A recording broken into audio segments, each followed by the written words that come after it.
Fire Ant, a 1983 release from Mogul Communications for the Commodore 64, thrusts you into a world where your once peaceful ant colony has been decimated by a swarm of scorpions. With your army wiped out and your queen taken captive, it's now up to you, the last remaining soldier ant, to embark on a daring rescue mission. At its core, Fire Ant blends arcade action with adventure and puzzle-solving elements.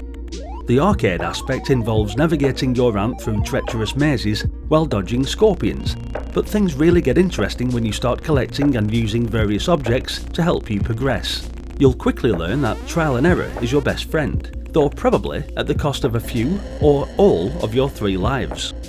The game kicks off with your ant peacefully coexisting with the queen in a quiet corner of the world, minding its own business, until a scorpion barges in, knocks you into a hole, and makes off with the queen. With your queen in peril, your only mission is to rescue her by manoeuvring through 8 increasingly complicated chambers. Along the way, you'll have to outwit and outrun scorpions, who are more than happy to turn you into a crunchy snack if given the chance. Though there's only one skill level, things get progressively harder as you move through each screen. The basic objective remains the same: find a key, unlock a door, and move on to the next stage. But it's not that simple. The keys aren't always straightforward, and their use often requires you to figure out the right sequence, sometimes with no hints, just a lot of trial and error. As you navigate the maze, you'll encounter a range of objects to aid in your mission. Some are obvious, like keys for doors, but others require you to think outside the box, and maybe sacrifice a few lives along the way. Expect to come across everything from materials for building bridges to ceiling supports that prevent rock falls. Success in Fire Ant relies heavily on logical thinking and figuring out the correct sequence of actions. You'll need to pick up objects, place them in the right spots, and avoid scorpions that always seem to pop up at the worst possible moments. The game is simple enough to pick up, but challenging enough to keep even seasoned arcade players on their toes.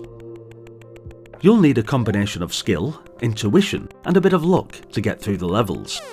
Building bridges, crossing bad water, and drilling holes are just some of the puzzles that will test your ability to adapt and problem solve. Each level starts at the top and ends at the bottom, where you'll find the exit to progress to the next stage. However, getting through Fire Ant isn't easy, especially when you've only got 3 lives to work with. Every mistake, whether it's not collecting oxygen, failing to build a bridge over water, or accidentally walking through dangerous terrain, cost you precious lives.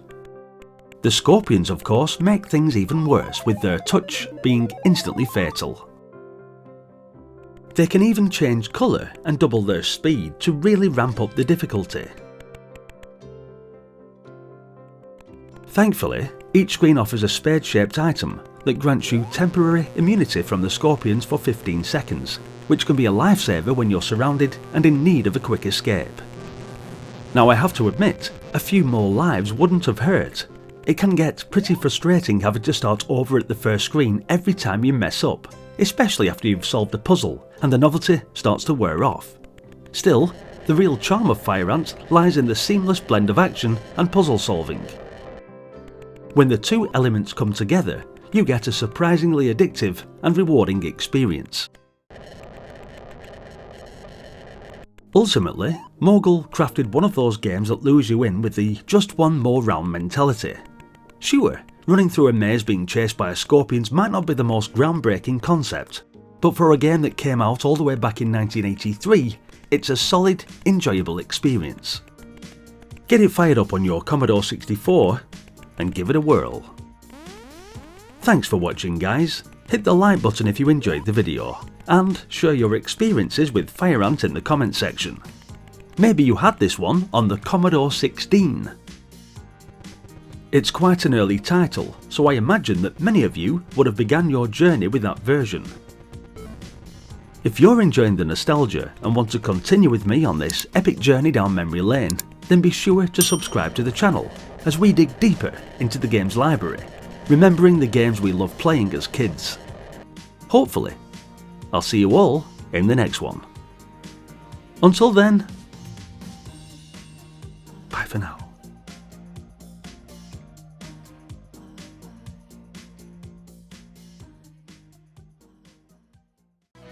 like you.